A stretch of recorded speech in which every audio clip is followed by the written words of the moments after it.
Welcome to Sukesh economy classes.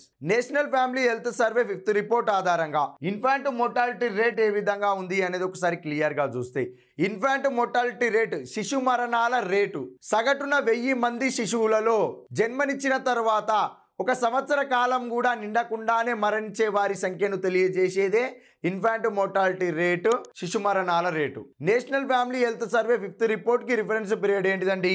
2019-21.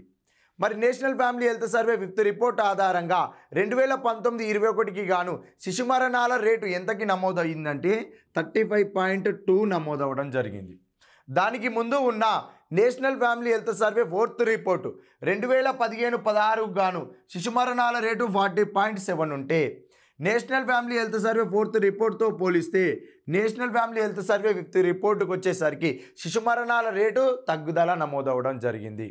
ఈ national family health survey 5th report ఆధారంగా వచ్చిన 35.2 శిశు మరణాల రేటు గ్రామీణ ప్రాంతాల్లో, పట్టణ ప్రాంతాల్లో ఎలా ఉంది అని చూస్తే, గ్రామీణ ప్రాంతాల్లో శిశు మరణాల రేటు 38.4 ఉంది, అర్బన్ ప్రాంతాల్లో శిశు మరణాల రేటు 26.6 ఉంది. అంటే ఓవరాల్గా national family health survey 5th report ఆధారంగా గ్రామీణ పట్టణ ప్రాంతాల వారిగా శిశు మరణాల రేటు దేనిలో అధికంగా ఉంది అంటే గ్రామీణ ప్రాంతాలలో శిశు మరణాల రేటు అధికంగా ఉంది.